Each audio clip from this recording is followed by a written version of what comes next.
তাদের বন্ডিংস, ভাইরা কত ভালোবাসত।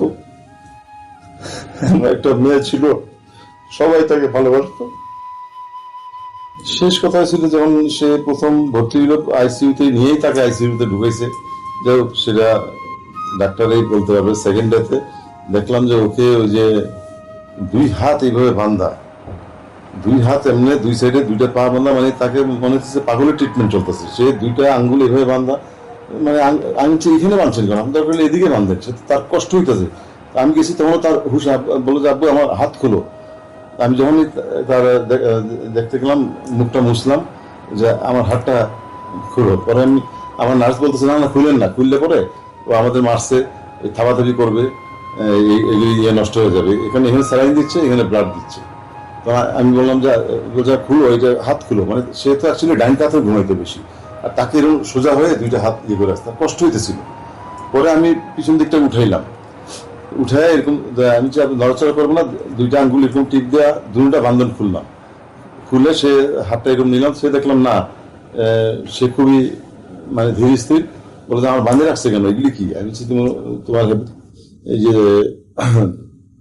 অসুস্থ তুমি, এদিকে ব্লাড দিচ্ছে, হ্যাঁ, আর এখানে স্যালাইন দিচ্ছে, তো এগুলি লাগাইছো কেন? আমি বলছি না, তুমি একটু সুস্থ হয়ে নাও, তো তোমার একটু সুস্থ হইলে এগুলি খুলে ফেলবি। তখন ইয়ে করে আবু কিছু খাবে, তো সে একটু চিন্তা করলো যে পানি খাবো। এইটাই লাস্ট কথা, মানে আর কারোর সাথে সে কথা বলার সুযোগই পায়নি। এটা সেকেন্ডের কথা বলতেছি। পানি খেলো, আবার পানি খেয়ে ওর একটু ঘামটা মুছলাম। আইসিইউটা গরম, আমি যে ফ্যানটা একটা এক্সট্রা ফ্যান আনলো, চালাইলো। আবার আমি যে পানি খাবে, আর হ্যাঁ আরো খাবো। 2 গ্লাস পানি খেলো। তো সেকেন্ড ক্লাসটা শেষ করার পরে বলতেছে পানিটা এমন কেন, মানে পানিটা ভালো না মনে হয়। এটা বলা যে না, পানি ভালো, পানি ফ্রেশ পানি, তোমার কোনো সমস্যা নেই, এটা খাও।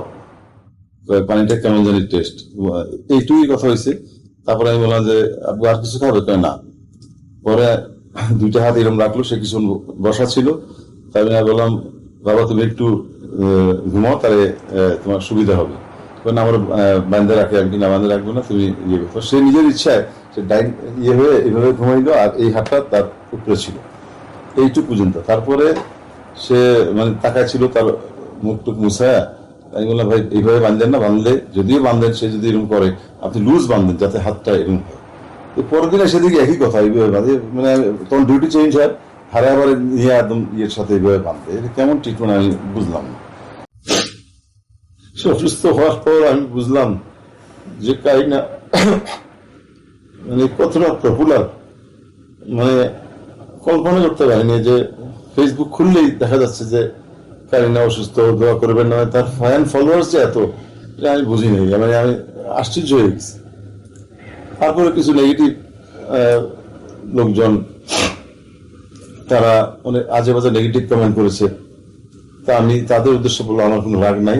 যদি কারিনা কোনো দোষ ত্রুটি হয়ে থাকে, আপনারা সে তো চলেই গেছে, তো তার প্রতি কোনো আক্ষেপ রাখবে না, তা ক্ষমা করে দেবেন।